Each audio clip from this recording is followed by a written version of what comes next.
Hello everyone, my name is Zello and welcome back to the channel. Today we're going to be discussing Phase Shift, which is a multiplayer cyberpunk styled racing game. And if you are a developer creating a game that you want me to check out, contact me through Discord, email, or Twitter. All that information will be down in the description, so sit back, grab some snacks, and just relax. Let's start the video.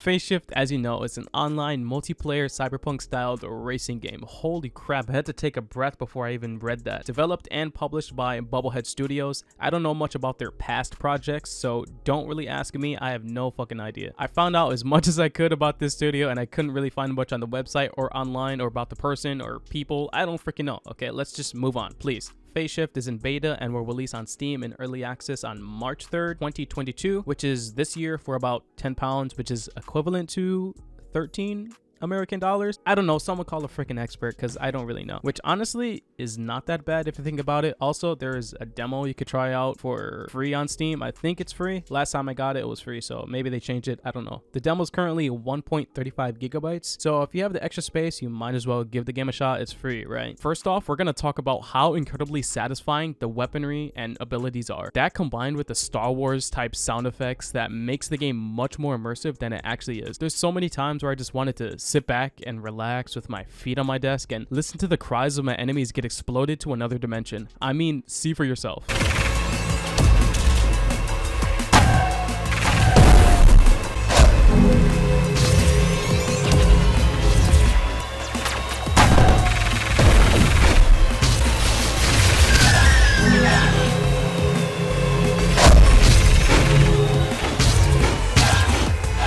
It makes you feel like a complete badass, I'm not gonna lie. The controls are fluent and nothing feels clunky. Now, keep in mind, I did play the game on controller. I was actually not able to play on mouse and keyboard because this game does not, for whatever reason, let you navigate through the menu with your mouse. So you end up being forced to use WASD to go through everything. And what makes it worse, you have to press enter on your keyboard to confirm any setting you changed or to go through another menu to start anything. And that makes it harder for me because I have a mini keyboard which helps with more room for your mouse. The menu I can deal with and get used to after a couple days of playing, but when you have to use your arrow keys to use your abilities, that crosses the line for me in any game. There is an option to change your keybind, but that goes back to my previous point. Navigating through the menu on PC is ridiculous. In my opinion, this game is entitled to play controller only. If you want to play on mouse and keyboard, good luck, because at the end of the day, you're going to be ending up playing just keyboard. Get it?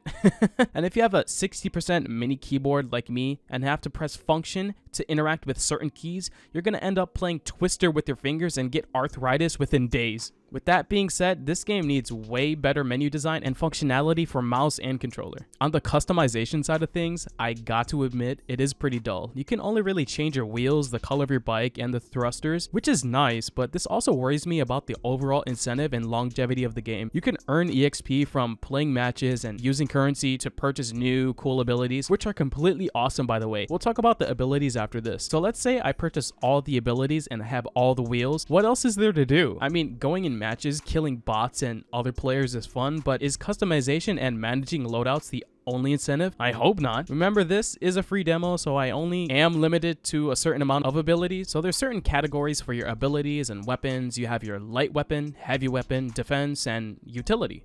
What I used was the Gatling gun, rockets, the barrier. I don't know why it's called the barrier. It's literally a bubble from Halo, okay? It's a shield. It's a shield. I don't know. And the bouncing bomblets. The Gatling gun is low damage, fast firing, and is effective against shields. It is extremely fun to use. Plus, it has decent recharge time and has good ammo.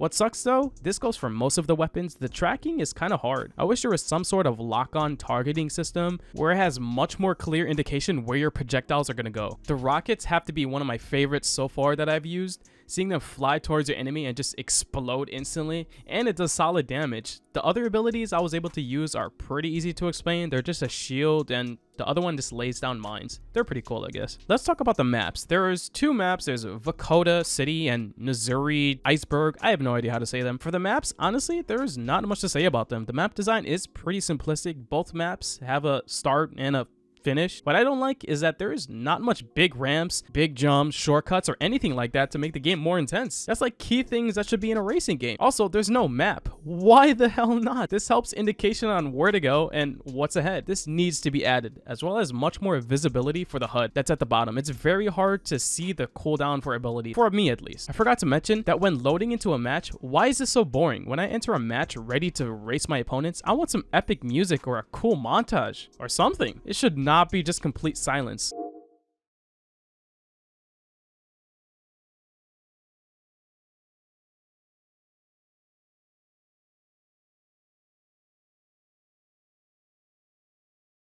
One more thing, there needs to be some sort of easier way to hear or see if your health is low or when enemies are shooting at you. I can't count how many times I instantly died not knowing there's something behind me.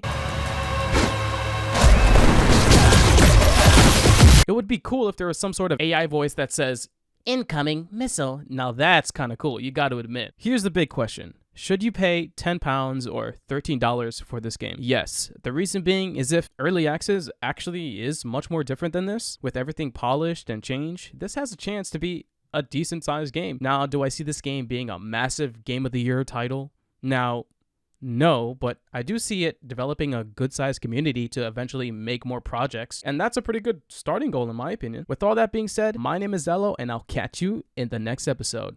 Peace.